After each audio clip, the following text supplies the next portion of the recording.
Okay, right. Yeah, my talk, thanks, Fran. My talk is titled Hydromorphology, what does a river look like? It's a very general term or general topic. So rather than just focusing purely on what a river, the fundamental process, I want to look at what's practically achievable, what's a target that we can achieve for natural. So somewhere between these two examples here on the left, we have an almost pristine river environment, and on the right, quite the opposite. So what's the sort of target in between that we can achieve? And that's what the question mark's about. So the talk outline, I'm going to first of all describe what is hydromorphology. Some people may not be familiar.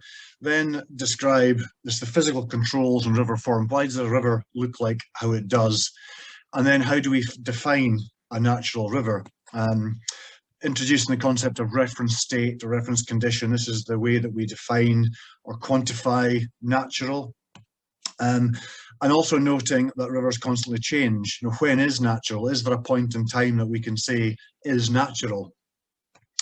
And also the issue, the elephant in the room, humans are part of the ecosystem. We are natural to some extent, but to what extent does our influence become impact? And thinking about all of these issues, then discussing practical targets for a natural condition. What is actually practically achievable in terms of river management going forward? So to discuss hydromorphology, I prefer the more traditional term Fluvial Geomorphology. If that matters or not, I don't know. Fluvial Geomorphology is rather dry sentence here. The sentence, the science relating to the understanding of the evolution of the physical form of rivers and their floodplains. And the important part here for me is it's not just a channel, it's about the floodplain, the riparian areas, but also the generation areas, the hillsides and the headwaters are important. It's the whole system that we're looking at. So what are the controls on river form? And a river reflects the supply, transport and storage of water, sediment and wood. And it's the interaction of these variables. As geomorphologists, we're most interested in sediments, but very important is the vegetation. So wood is an aspect of that we have lost from most of our rivers, but it's the interaction of these processes, and that's regulated by vegetation. The succession of vegetation is very important in the condition of a river system. So the form or morphology of a river reflects the balance between the supply of sediment to that river and the ability of the river to transport that sediment, or the transport capacity. So this diagram here, a traditional well-used diagram in geomorphology, expresses this concept here. So on the left, we've got sediment size and amount of sediment versus the energy. So we've got sediment supply here, and the energy is dictated by stream slope and the amount of water, the transport capacity. And it's the balance between these two that's essentially geomorphology.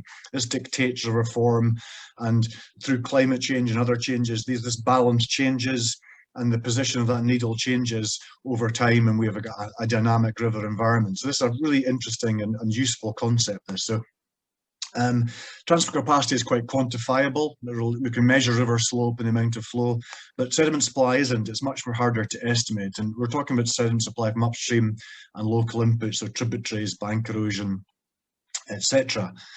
Now, there's some fundamental processes influencing these controls. Antecedent conditions or previous conditions, and especially in high latitudes, glaciation is fundamentally important. So here's a recently deglaciated environment in Iceland, and it was important to remember our rivers used to look like this just 15,000 years ago, and a lot of the condition of rivers are inherited from glacial conditions. The amount of sediment, the size of sediment, the shape of our valleys are inherited, and they're not related to contemporary river process. They're inherited from glacial conditions. It's very important to understand this is the template for our rivers. Also, vegetation, as I mentioned before, is very important. And we go through this process of vegetation succession. So sort of soon after glaciation, we have this very unvegetated environment. But as vegetation takes hold and we get this succession of vegetation, we tend to move from a wandering braided type of river environment, very wide open floodplains, to the much more simplified form. So this is a natural succession that vegetation realizes over time. And this is constantly changing as climate changes. And also, obviously, human impacts. Human impacts are fundamentally important. Also, this is an extreme example here, a canalized system, concrete lined, an impoundment downstream, embankment. So this is the extreme end of the spectrum. There's a whole range of levels of intervention of human impact, going from site-specific to the whole catchment scale in terms of land use. So we have to consider these human impacts as well. So sediment input, this is a really good photograph here showing some of the points I was raising before. So this shows the importance of moving away from the main stem river. This is the headwater areas, and these are disproportionately important for supplying sediment into the river system. So here we have the headwater systems of the River Nairn in Scotland, and you see there's massive amounts of sediment supply in these areas. Now this also exemplifies the antecedent glacial conditions. Now these sediments are inherited from glacial conditions, so these are driving contemporary process. And it also shows the influence of vegetation. Very simple vegetation here, so it's accelerating the rates of erosion because there's not the same cohesion in the banks as you would have with a mature forest. And that also exemplifies the human influence. This is a managed environment, a managed landscape, and under human influence, we've got a much more simplified vegetation, which is influencing these processes. So this photograph here nicely shows some of those points I was trying to make, list in that previous slide. So sediment supply can be natural. Here is some natural sediment supply, important for supplying gravels to the river for physical and ecological process. And also the same mechanisms deliver large wood. So we get the large wood coming into the river for the same types of process. But in certain environments with human impact, we have artificially enhanced sediment input. And here we have an example quite common, I think, in Ireland, of agriculture being developed far too close to the river margins, very little cohesion on the banks, and much accelerated rates of erosion, topsoil and sediments, which is an impact. So we've got both natural and artificially enhanced sediment supply. So now I want to introduce the concept of reference condition. So reference condition, it's a benchmark that we define for naturally functioning river systems. It's not necessarily a target for how we want rivers to go, but it's a benchmark against which we define management targets. But there's a number of philosophical, inverted commas, and practical issues in defining reference condition, or state, it's sometimes called. How far back do we go? At what point in the past do we define as natural? When rivers are constantly changing, this continuum here going from present to primeval, do we look at this fairly extreme example here of, highly urbanized system, or do we look at this environment here where we have, moderate disturbance, perhaps pre-industrial revolution, or do we go right back to primeval, pristine old growth forest? Along this continuum, where do we define natural? This is an important point we need to consider. Also, rivers change. Rivers fundamentally change all the time naturally in relation to climate change and the feedbacks of vegetation succession, as I showed. And so there's no particular condition that we can describe as being natural. So these environmental controls influence transport capacity and sediment supply. They affect this balance that I showed before. So there's no fixed reference state of a river. It's constantly dynamic. We need to consider dynamic process. So reference conditions required to reflect the current environmental conditions the river is experiencing, not trying to reproduce historical ones, but understanding what our current environmental controls are, and that's how we should be defining contemporary river condition. Also, to incorporate dynamic behaviour, we need to incorporate systematic change, the trajectory of change of a river in relation to climate change or vegetation succession or land use change, but also natural variability, how the river adjusts annually, usually in response to flood events, a sort of dynamic equilibrium. We need to understand that rivers are always naturally changing. How do we determine reference conditions? A number of methods, analog, Paired sites are sometimes called space for time substitution as one. So here's an example in the Scottish Borders, obviously a heavily managed system, but nearby we have this much more natural state. So this can be used as some indication of what natural looks like, although it can't be perfectly natural because you're in a whole catchment that's managed. So the land use is not perfect, so it's not a completely natural state. So we're getting some indication of what natural is. Another approach is historical reconstruction, but noting, as I've mentioned before, that the controlling variables, relating to climate and land use change may have changed. And in a good example here, this is the White Esk in Dumfries and Galloway, and you see in 1750 we've got a nice simple single thread sinuous channel, but noting that controlling variables may have changed, indeed they have changed in terms of climate change and land use in the intervening period. This is what the river looks like now, so, or 2017, and in the lower downstream section it's obviously heavily managed, but in the upstream section, which has been left its own devices, it's no longer meandering, it's a braided system, and that's because these controlling variables have changed. Climate and land use have changed, and we've got to remember that this condition is no longer appropriate to the current controlling variables, and it's an important consideration. Another approach is theoretical prediction using simple geomorphic quantitative relationships, and they'll describe quite simply whether a river is likely to be, should be straight or meandering or braided, and maybe simple indications of geometry in terms of bankful channel width, meander wavelength, that sort of thing, but quite basic. So really what we need to do is use a combination of these approaches to try and get a picture of what the natural state should be, and by definition that'll be quite variable, and that's fine because rivers are variable. As we've said, there's a lot of variability that needs to be inherent in these definitions. So human influence on rivers is fundamentally important. Obviously, that's why we're here. And humans we have to consider ourselves, we're part of the ecosystem. We have a relevant part to play in the evolution of rivers, and we've managed rivers for thousands of years.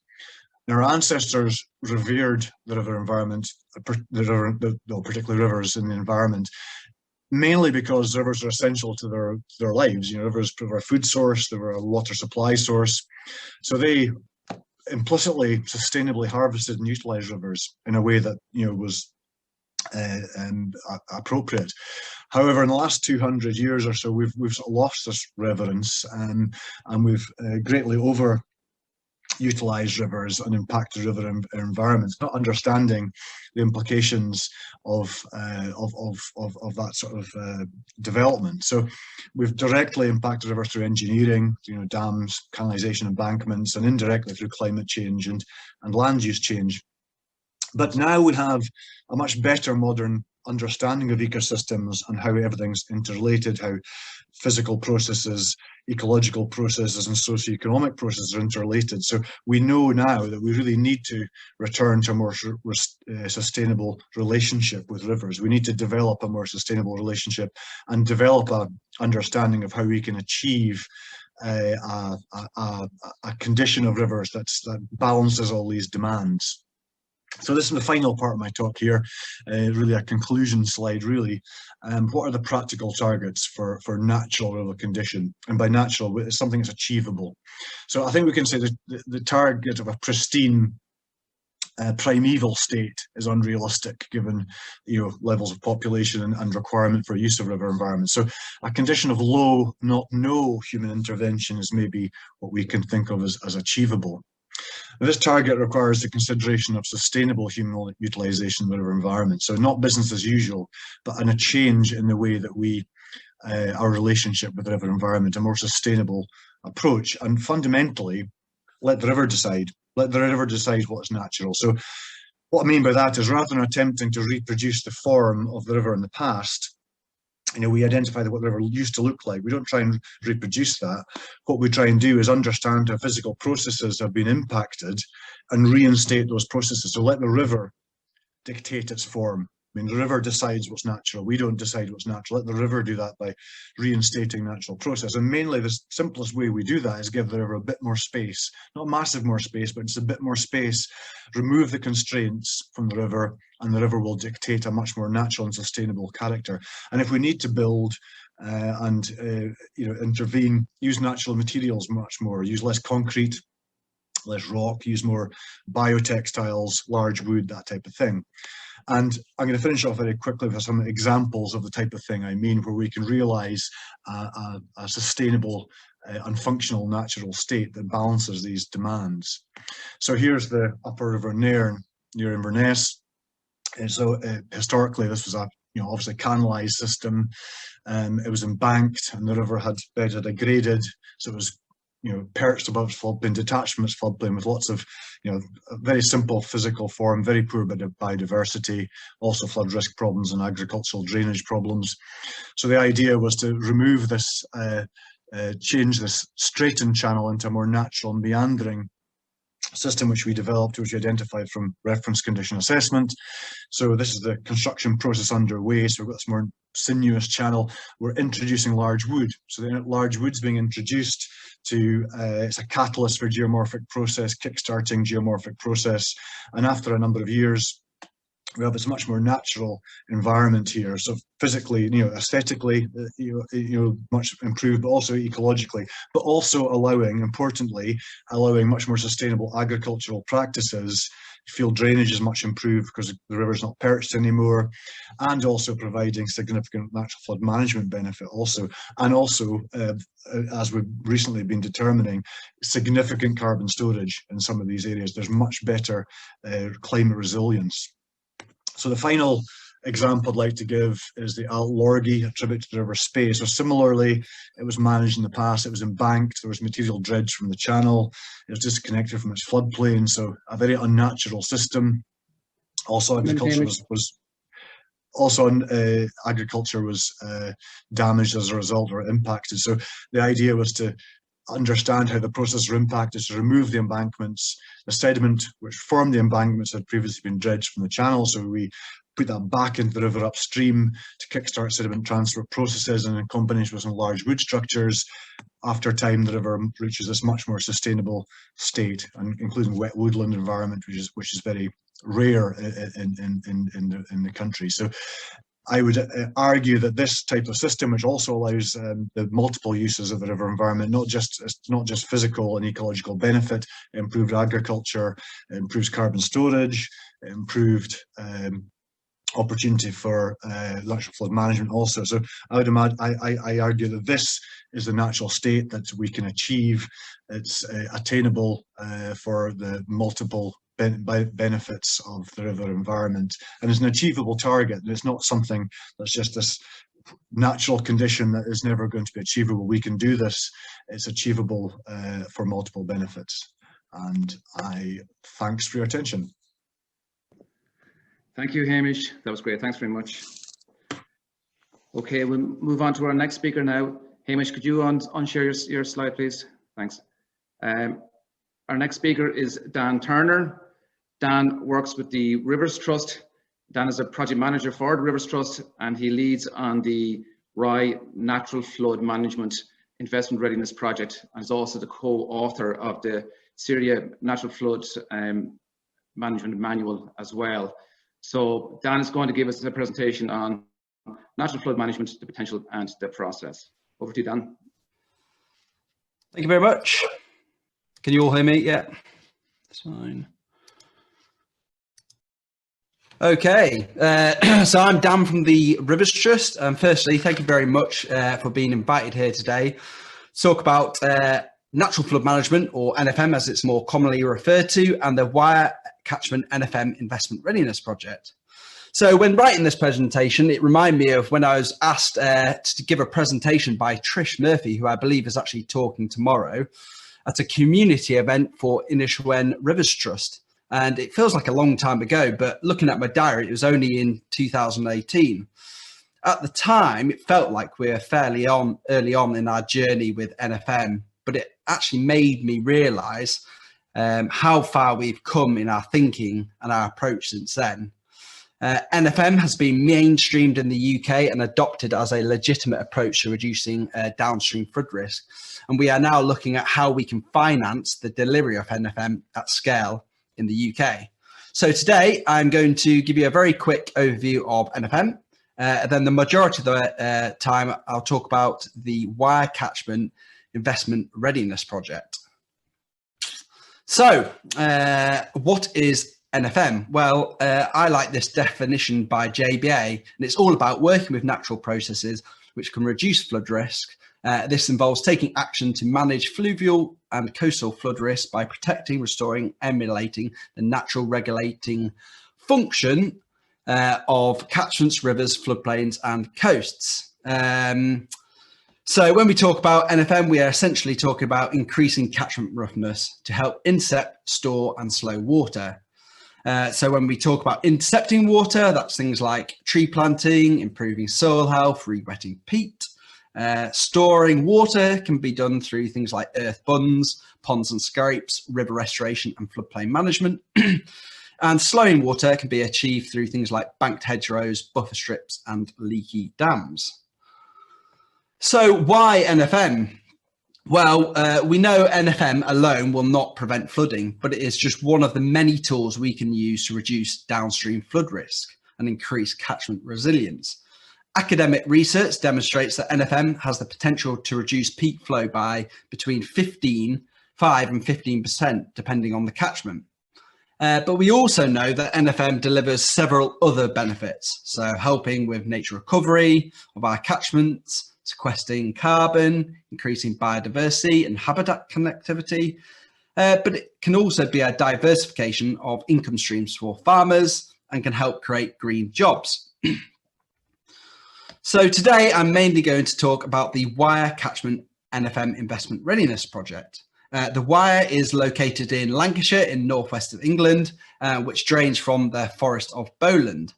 So what does investment readiness mean? Well, investment readiness is a well-known concept in the investment field, and it basically means getting a business to a stage at which it can stand up to investor scrutiny. So this project is looking at innovative approaches to financing the delivery of NFM, focusing on how we can secure green investment from investors, which can be paid back over several years by a range of organisations, which will benefit from the reduced flood risk and other benefits from the project. So why is there a need for the project? Well, climate change predictions show that we will experience increased extreme weather events in the UK, especially from flooding. And we know that hard engineered flood risk management solutions alone will not address our future flood risk challenges and must be supplemented with nature-based solutions. Mechanisms to finance the implementation of NFM at scale in the UK still remain a significant barrier to uptake. So why the Weir? Well, there are several flood affected communities in the Weir. Churchtown has experienced a 1 in 50 year flood event 4 times in the last 20 years, which has a devastating impact to local communities and the economy. So we had some initial hydrological modelling done, which looked at where we could best place NFM in the catchment to have the greatest impact on downstream flood risk. The model highlighted that 90 hectares of land use change towards highly targeted NFM interventions could reduce flooding to 56 properties in Churchtown. And these interventions are all fairly well recognised NFM interventions, such as leaky dams, hedges, ponds, river restorations, which all have the ability, as I said before, to store, slow and intercept water. But we also know that NFM and this project will deliver several other benefits. So things like habitat creation, improving water quality, but also water quantity by retaining water in that landscape. A lot of these interventions, such as tree planting and re-wetting peat, have the ability to sequester carbon into the landscape. And this project will have a huge amount of social value by working with flood affected communities so they better understand their risk, while also helping to reduce the stresses associated with flooding. So the real challenge in this project is, how do we bring together all these different stakeholders through a revenue model? So this slide demonstrates a simple transaction structure. At the heart is a special purpose vehicle, or a SPV, and this will be responsible for drawing down external investment finance from investors to fund the initial capital delivery, which will then be repaid over a 9-year contract through contracts with buyers. So those organisations that will benefit from the intervention such as, say, a water company that has issues with flooding, and sellers, farmers and landowners who will host the intervention on the ground. But essentially, this is a social enterprise model. The SPV will be a community interest company, limited by guarantee, and it'll have an asset lock on it. So no one is profiting in this project. If there is any retained profit in the entity, it will go towards further catchment interventions. So there has been a lot of work on this project, and we have kind of broken that down into 4 main work streams. Firstly is the modelling. So we've done a lot of sense checking, ground truthing of the modelling. We've had an academic review, and we've also had a bit of additional modelling done. But one really important thing is we've had to develop a monitoring protocol to evaluate the effectiveness of the intervention, which will enable a payment by performance mechanism. A lot of work has obviously gone into that commercial structure, which I showed on the slide before. So development of the CIC, developing that financial model.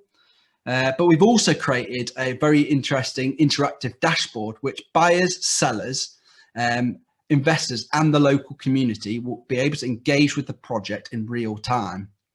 Another major work stream has been the buyer work stream, and we've spent a lot of time identifying and pitching to different buyers who might benefit from the project. And so we have brought together 6 buyers in this project: Floodry, United Utilities, which is the local water company in the area, the Weir Council, so the local council, Woodland Trust, Environment Agency, and the North West Flood and Coastal Committee. Each buyer is coming to the table for different reasons. Therefore, each transaction is unique. And then finally, often a group we don't focus enough on, but which is farmers and landowners. So we've had high-level conversations with the farmers, and we've done a lot of work developing those payment structures. And the payment structures to the farmers and landowners are basically broken down into 3 main payment streams. So capital, so actual funding the intervention on the ground; a revenue payment, so what a farmer might expect for hosting those NFM interventions on the land; and a maintenance payment to make sure that those NFM interventions are maintained properly. We've developed an 8-year contract, which is hopefully going to be extendable for over 20 years. So this has been an absolutely fascinating project to work on, but it's had many challenges. It's almost felt like 2 steps forward, 1 step back. So I thought I'd share some of the key challenges we've faced.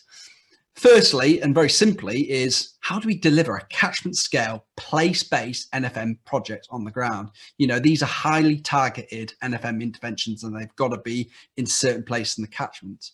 We're obviously very early on in our journey with ecosystem services and natural capital, so there isn't a lot of metrics and validation for ecosystem services. And that special purpose vehicle, we've chosen to go along a community interest company, but is that the right model? Is that scalable and replicable? In terms of the buyers, a lot of those buyers are coming to the table through a cost avoided model, which sometimes doesn't capture some of those other added benefits this project is delivering. The payment structures, this is really important. What kind of triggers a payment to the buyers? And we've had to do a lot of work about understanding that. And also fair share. So we've taken as this is the first pilot project, the first of its kind, we've taken a very much an open book approach. So some of those buyers are coming to the table for different amounts. In terms of sellers, so how does this kind of interact with new and emerging environmental land management schemes as we move out of Europe and have our own agricultural policy? But also, how does it coexist with current countryside stewardship agreements? There's been a lot of discussion around the contract lengths. Obviously, we want to see these NFM interventions in the landscape for perpetuity. So how do we enable a process that allows that to happen? And also that revenue payment that we've done with the farmers is an income forgone calculation. This isn't a great calculation, but how do we move towards a more of a payments by results mechanism? And finally, how do we, with the investors, how do we ensure that we're sharing the right risk between investors and buyers? So despite the challenging, this project has created a huge amount of opportunity. I think one of the main opportunities is how do we engage with farmers and landowners to enable them to take a different approach to sustainable land management. I also think as we move towards an ecosystem service model, we need to be really careful we don't end up siloed in our approach. So for instance, only focusing on the services which have the highest value, but instead ensuring we take an integrated catchment approach. So delivering the right intervention in the right place. I also think there's a huge opportunity to diversify our buyers. You know, we need to look towards, you know, more private business investment. And I think there's a huge opportunity to engage the insurance sector. And we are actually currently doing a little bit of work around how NFM can integrate with national flood damages avoided modelling. In terms of the investors, I think there's an absolutely brilliant opportunity to enable a crowdsourced funding approach. Wouldn't it be amazing if we could, you know, if local flood affected communities could invest in their own NFM schemes as a way of raising that initial capital investment. And finally, just having the ability to bring the community along in the journey so they better understand their flood risk and feel part of the solution. So yeah, thanks for listening. I do appreciate that this project is fairly complex, so more than happy to take some questions at the end. And yeah, thank you very much. Thanks very much, Dan. That was very complex and very interesting, and a lot of discussion points there. This is all very new. We'll move on now to our next speaker, to Conor Galvin. And Conor works with the Office of Public Works. He is a chartered engineer for over 15 years, working on the flood relief and risk management within the OPW. He also heads up a new team who are responsible for climate adaptation and nature-based catchment management solutions.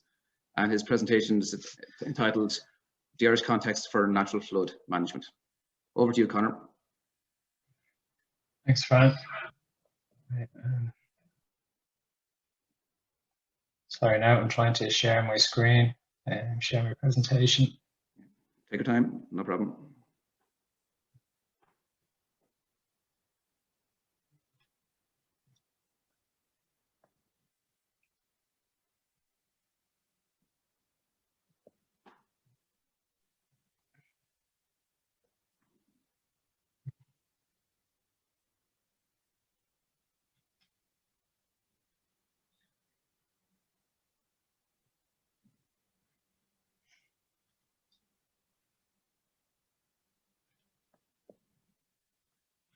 Sorry, I had this teed up.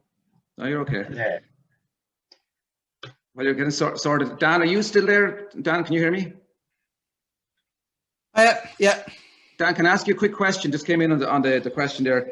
With regards to the Churchtown, when you were developing the natural flood retention measures, the whole concept, did you take into account runoff from roads, from, you know, upstream areas that would be dealt with normally by SUDs, maybe in an urban context, but in a rural context or not? Yeah, so yeah, what underpinned that project is that kind of hydrological model, which obviously takes in those parameters. It maybe doesn't exactly take in those parameters, but as a proxy through some of those kind of inputs into that model, yes. Okay, thanks. Okay, Conor, you ready now? Yeah, thanks, Fran. Sorry for that today. No problem. So as Fran said, I'm a dreaded engineer in the Flood Relief and Risk Management Division of the Office of Public Works. This morning I'm going to be discussing the Irish context for nature-based catchment management solutions, and specifically for fluvial flooding, given the focus of this conference today, which is obviously flooding from rivers and streams. So when we're talking about flooding, floods, they're a natural phenomenon, and flooding is exacerbated by human activity in human catchments, or in river catchments, apologies. And the interaction then between this natural hazard and human activity results in a flood risk, as you see in the photo here on the right. And this is an image from a home in Kilmainham after a major flood event from the River Cammock in 2011. And now luckily DCC are now leading on a flood alleviation scheme for the Cammock. And there's going to be a particular focus on nature-based solutions as part of that scheme, and also elements of river restoration and how that can be incorporated into the scheme design.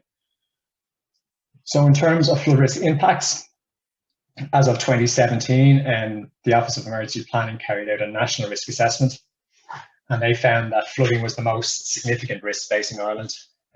Although I guess the last year might change that risk assessment.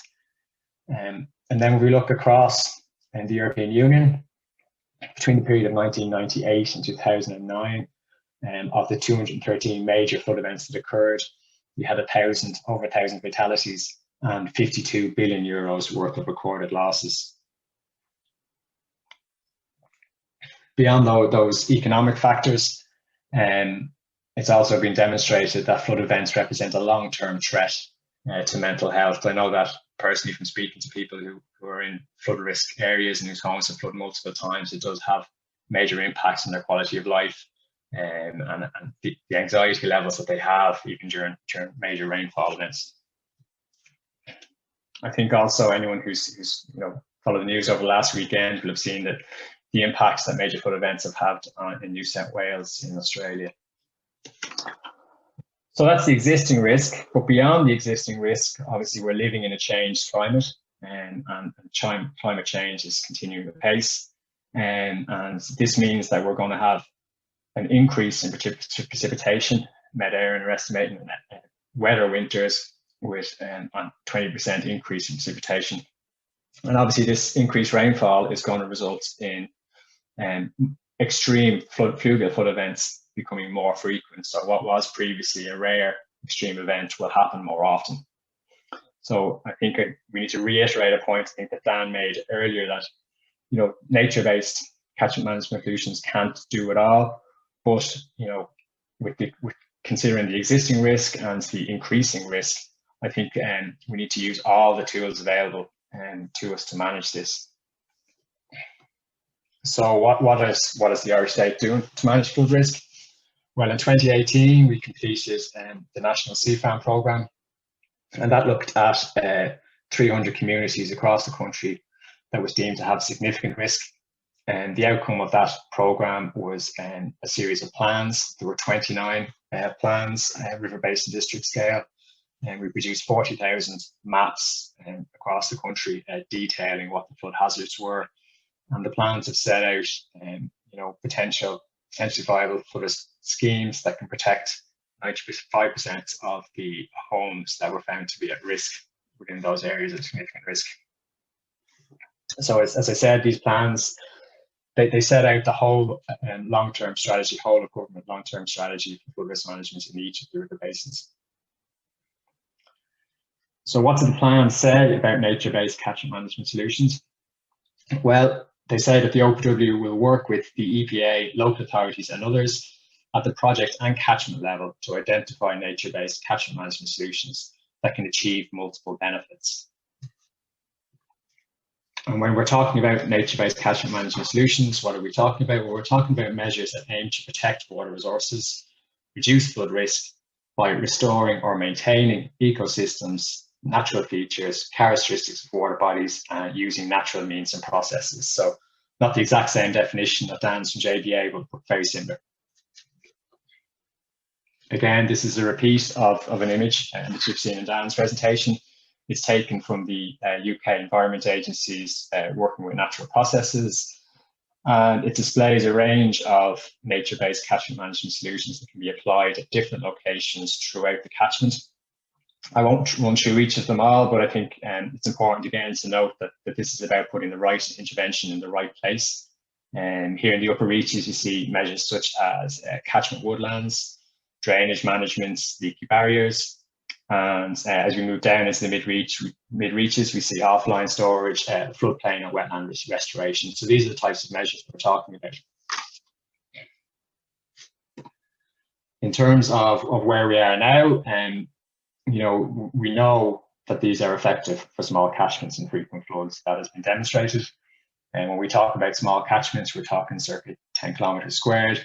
And when we're talking frequent flood events, we're talking about events that have a probability of happening once every 10 years, and a 1 in 10 chance of happening in any given year. Now, that doesn't mean they're not effective from higher or lower frequency flooding. It just means that they haven't been demonstrated yet for those types of events. So they also have been demonstrated to offer a wide range of multiple benefits, and those include water quality improvements, habitat creation, climate change adaptation, and mitigation. And all of these benefits align with a number of European level legislation strategies, and namely the Floods Directive, the EU Habitats Directive, the Water Framework Directive, and strategies such as the EU Strategy on Adaptation to Climate Change and the EU Strategy on Green Infrastructure. So where are we implementing these measures? As I said, we have a plan for managing flood risk in Ireland. We have a specific measure relating to nature-based catchment management solutions. So how are we implementing that measure? And so there's three interconnected strands for implementing this. The first is through research and pilot projects. The second is through interdepartmental and agency cooperation. And the third is as part of the rollout of our national capital programme of flood relief schemes. When we talk about the research and pilot projects, the main work that's been carried out in this area is the Slow Waters project, which is a strategic look at natural water retention measures. This is a 4-year project with a €500,000 budget. It commenced in February 2019. And this project is going to assess the benefits of natural water retention measures for agricultural catchments in Ireland. It's going to evaluate the practicalities of uptake on Irish farms, and it is using demonstration sites in Cork and Wexford. And those demonstration sites are developed and under development currently, and there's some links to the project website and the Twitter handle there. And there's a huge number of partners involved in that project. It's been led by Trinity College, but also with participation from UCC, James Hutton Institute, Newcastle University, and Teagasc representatives on the team, as well as the OPW and EPA. And beyond research, as I said, we are doing interdepartmental and agency cooperation. This is critical really for the uptake of these measures, as I said, and they do offer a range of multiple benefits, and all of those benefits should be accounted for when we're deciding how and when to implement them. So a working group under the National Technical Implementation Group for the management plans was set up to look at this specific area. We met between March 2019 and September 2020 to discuss how to progress them. And it had representation from 14 different departments and agencies. And the output of that was a report setting out a number of recommendations. And those recommendations stretch across a range of scales: national level policy, project-based approach, and the local project approach. Now, I won't go through all of the recommendations, but there are a couple to focus on now. And the first is, when we set up the working group, when we all started to come together and discuss this topic, there was a huge amount of existing policy and measures that were targeted at these types of solutions. And so the recommendation for the group was to utilise or enhance those existing policies to achieve the maximum multiple benefits within the existing funding mechanisms. So that was a national level recommendation. At the catchment level, there's a recommendation for a pilot study to assess the feasibility and cost benefit of implementing these measures at a catchment scale, and then to recommend strategies for implementation. And then that pilot is going to be used as a springboard to roll out implementation nationally. And again, then at the local level, there's a need was identified for a simple best practice guidance, and so that can be used to help community groups undertake local scale projects.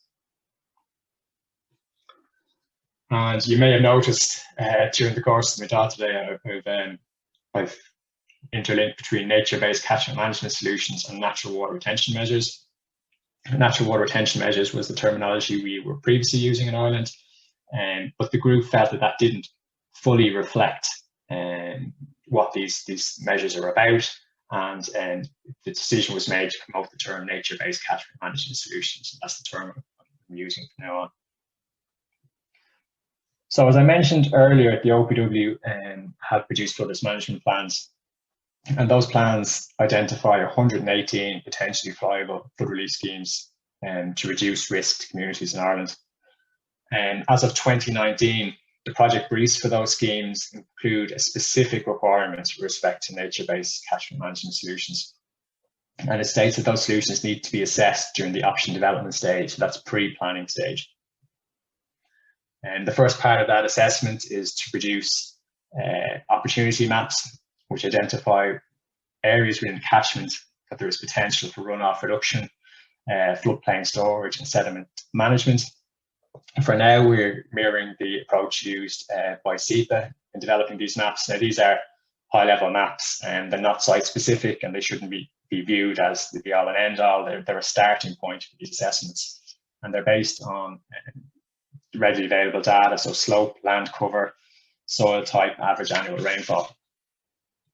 So the next step after doing that catchment management solutions, or sorry, those opportunity maps, is to look at the feasibility of a range of different specific measures, including catchment woodlands.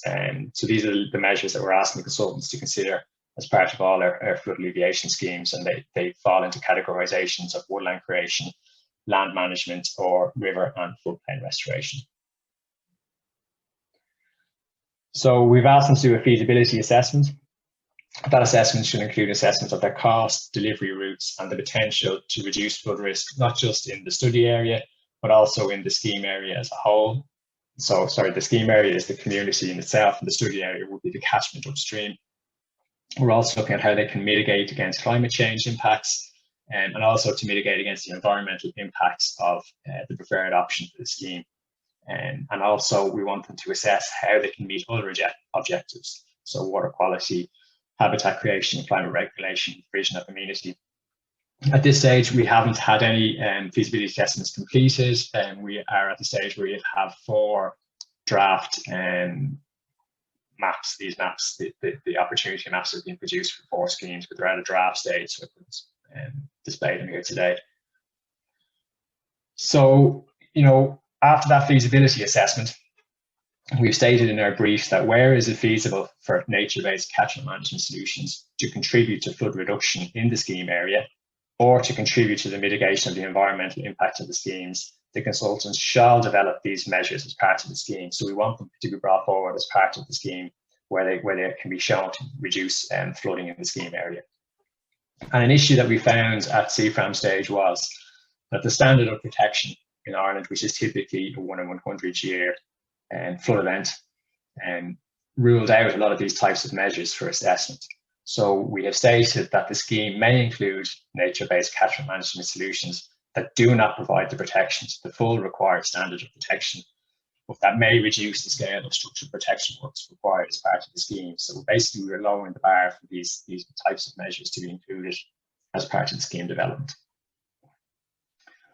So I guess in summary, you know, flooding is a significant and increasing risk, and we recognise that nature-based catchment management solutions are an additional tool to manage that risk. Our flood risk management plans set out a strategic objective for this, and that strategic objective has been implemented through research pilot projects, the interdepartmental cooperation, and in the implementation of our flood relief schemes. Thank you. Thank you, Conor. Thank you for a very good and comprehensive overview. We're going to move straight on. We want to catch up some on our timing here if we can. So I'm going to move to our last speaker now, and our last speaker is Alan Cullagh. Alan works with the Inland Fisheries Ireland, has been working for over 30 years on management and protection, and myself actually had the pleasure of working with Alan on a number of occasions. Alan's going to talk about dam and weir removal, practical examples and procedural issues. Over to you, Alan. Thanks very much. I'm not sure if anyone can see me or hear me. Yeah, there we go. Yeah. I'm going to try and share screen now. I'm not good at this, so bear with me for a moment till I see what I have to do. Where is it? Yeah, it's over here. And it's in here. And here we go from the beginning. Yeah, my talk today is just going to be very simple. It's going to show some practical examples of, can you see that? No? No. Not yet, Alan. Not yet. Oh. There might be a delay.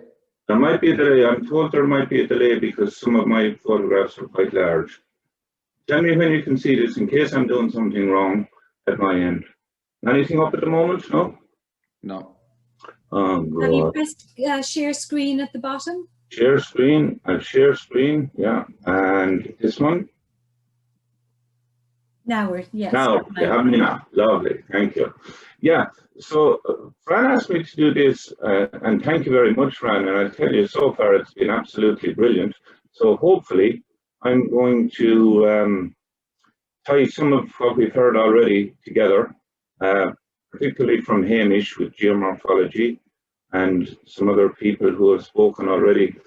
And basically, practical examples of what Inland Fisheries Ireland are doing on the ground. And I know there was a question earlier about, is there anything happening in Ireland with relation to dams and weirs? And hopefully my talk will go some way in answering that question. Alan, can you double click there to see if you can share the full screen? Can you double click your presentation mode? Sorry, lads, I'm doing something wrong here now. I might have to get someone in here to. You can try the icon at the bottom. Can I curse, lads? No. It's gone. What am I doing, lads? Please help me. Your share screening. Alan, if you click on slideshow and from beginning, so along the top, click on slideshow. I have a black, oh sorry, slideshow. Sorry. Press F5, Alan. F5. From beginning there. No, I think what's that doing? I have it up here, lads. But, all no? good. It's all good, Alan. Go ahead. I'm okay. Right. Okay. Right. I'll move on quickly so not to be wasting time, and hopefully you can ask me as many questions as you like afterwards. So basically, I'm with Inland Fisheries Ireland, and we have a program. We have 2 or 3 programs that I'm involved in. One is the National Barriers Program, and we'll talk something about that as we go. And also, there's a program for the European one called Amber. Now I can't move up. Can I curse, lads? How do I get the next screen up or the next photograph up? New share. No. I don't know what I'm doing, lads. It won't work. Sorry, lads. I can't. It won't move. Oh, God. Alan, go escape. Go escape and go back into the previous screen. Just go escape. Yeah. See now. Right. See, can you advance the slide there? Sorry. Did you see that? Yeah. Now, okay. This one? Yeah. Okay. Hopefully we're right now. So basically, if we start and describe what a weir or a dam is, and I'll speak quickly now just to catch up on some time. Sorry about that.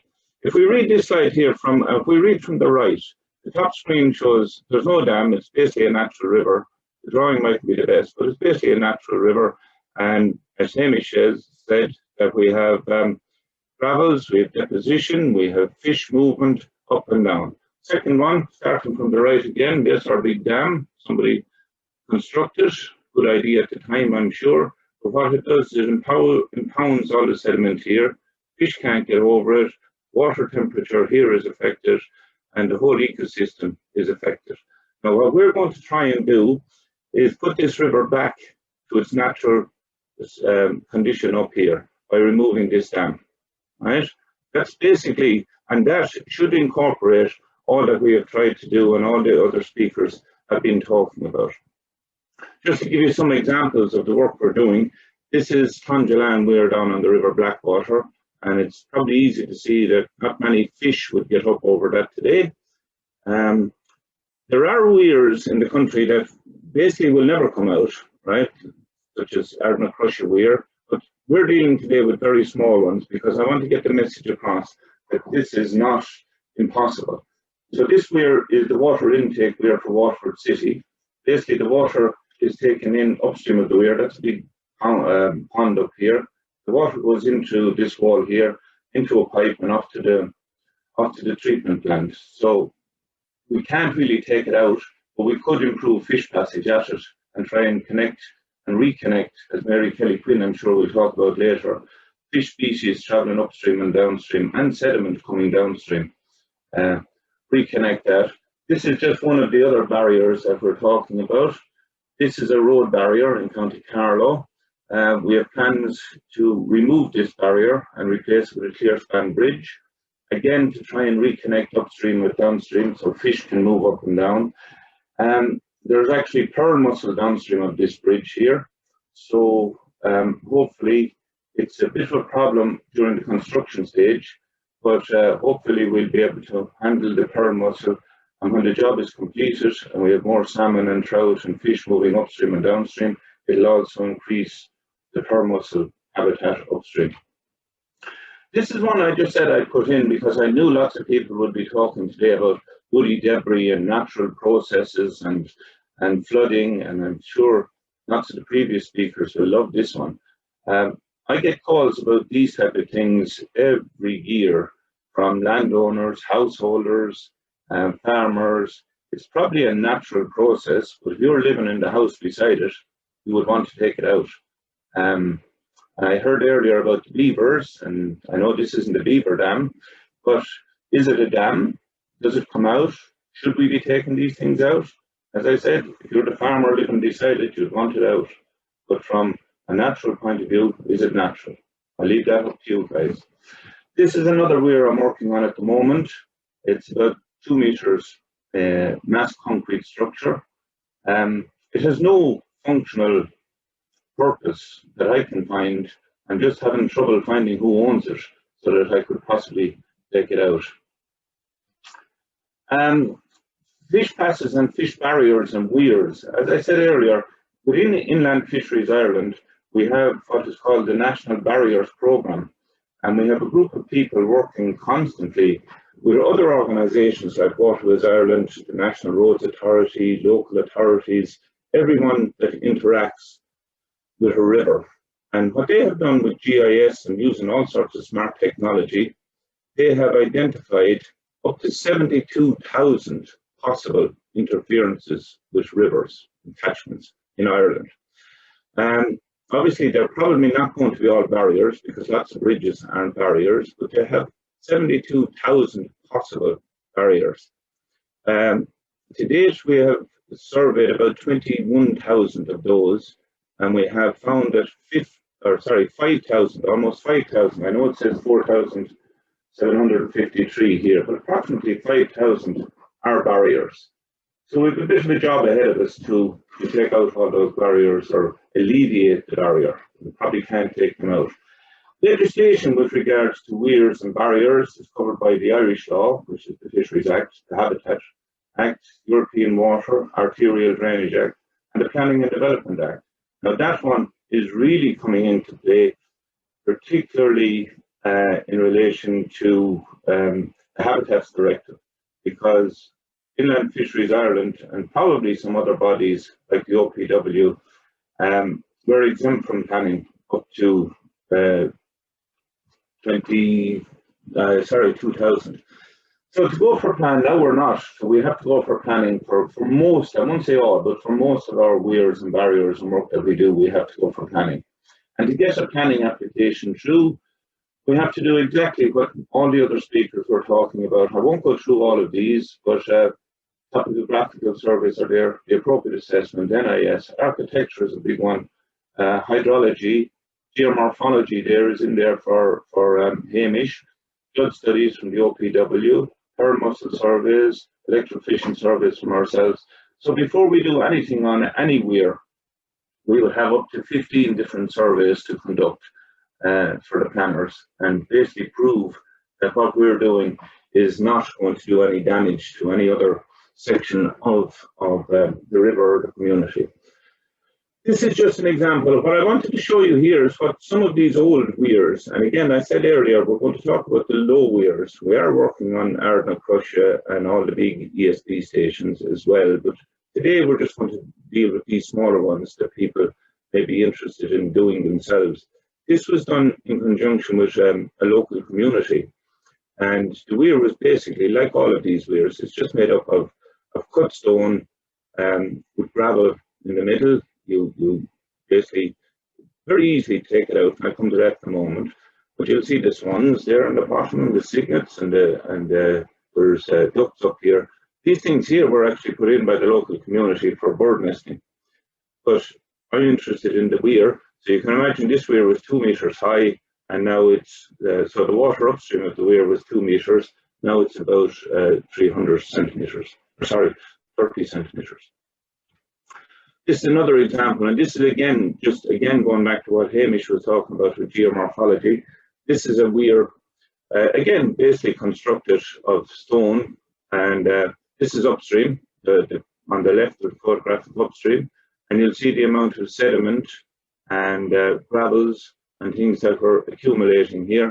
So you can imagine if you just go in and open this, all of this sediment here, and for a considerable distance upstream, it's possible to just float off down the river. And while we might like that, we don't want it to happen suddenly. A gradual, natural, and you can see by building weirs across the river is not natural. So this is what we're doing, and I'm just going to show you some examples of other weirs that we have done. This is the very first weir I've done years ago, and it's down in County Cork. Small weir again, simply it's there, fish can't get over it, big pond upstream, so we go along, we take it out. You will note that there's some people would say that the weir is still there, but again, based on natural events, that is actually bedrock. So we do not remove bedrock. That's a natural feature in the river. So, and it's an ideal place, if you think about it, to actually construct a weir. You have a very good foundation for a weir, so you build it on top of the bedrock. So when we remove weirs, we take them down to the bedrock, right? This is just another one. This is in Enniscorthy in County Wexford, another low-level weir, but again about 1.3, 1.4 meters high, big pool at the end. A fish pass in it doesn't really work. Certainly not for eels or lamprey or smaller fish. A non-salmon might go through it. So that's the weir, and now that's not the weir, right? Again, just take it out, put the river back to its natural course. And again, there was no bedrock on this one, so we were able to go down to the bedrock, or to the bed of the river. This is one I can't take credit for, but again, I put it in here because this was in a private garden, and my good friend and colleague Alan Sullivan, who works with Readiness environmental people, they were involved in doing this one. So again, no fish, no continuity of habitat upstream or downstream. And here we go with a solution for this. It couldn't obviously come out, so we repair it and make it reconnect upstream with downstream.